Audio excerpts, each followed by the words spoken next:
Sir जिसमें election हो रहा है बीजेपी बड़ा दिखाई दे रही है, कैसे देखते हैं? सबसे पहले तो भारतीय जनता पार्टी के लोगों को जीत मिली है, उन्हें बधाई, और आशा करता हूं कि जो जनादेश दिल्ली की जनता ने उन्हें दिया है उसकी वो प्रतिपूर्ति करेंगे।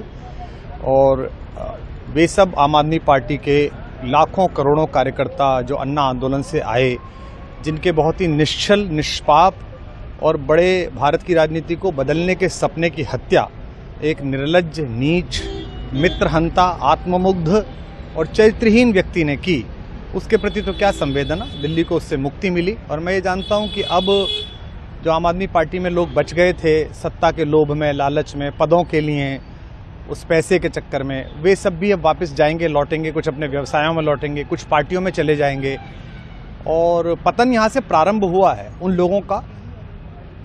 मेरे लिए कोई प्रसन्नता का और दुख का विषय नहीं है, मैं बीच में खड़ा हूँ। प्रसन्नता इस बात की है कि करोड़ों लोगों ने आशा लगाई थी, करोड़ों लोगों ने, लोग अपनी नौकरियां छोड़ के आए थे, व्यवसाय छोड़ के आए थे, दुश्मनियां ली थी लोगों ने, उन सब की हत्या एक आत्ममुग्ध आदमी ने, एक चरित्रहीन आदमी ने अपनी निजी महत्वाकांक्षाओं की पूर्ति के लिए की।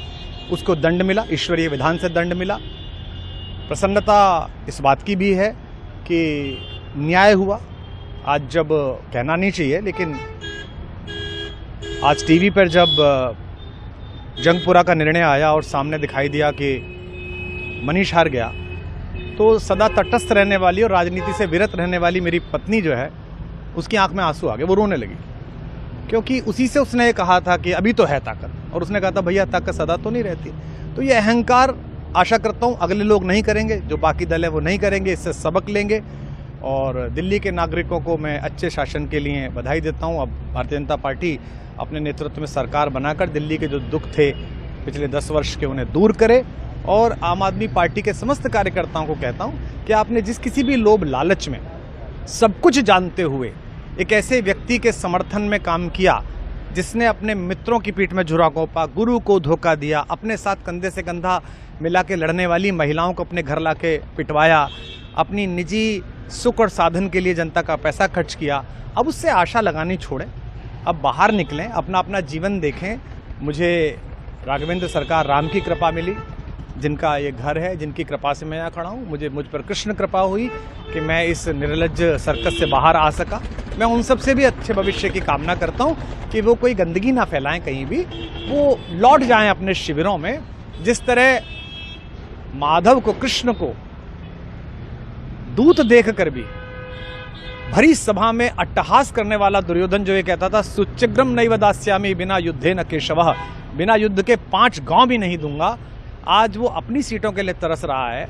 और मुझे पता है कि इस दुर्योधन का अंत भी टूटी हुई जंघा के साथ बड़ा ही दारुण होगा, और भारतीय राजनीति एक कलंकित अध्याय के रूप में इस बौने दुर्योधन को और इसके दरबार के तमाम शकुनियों को याद करेगी।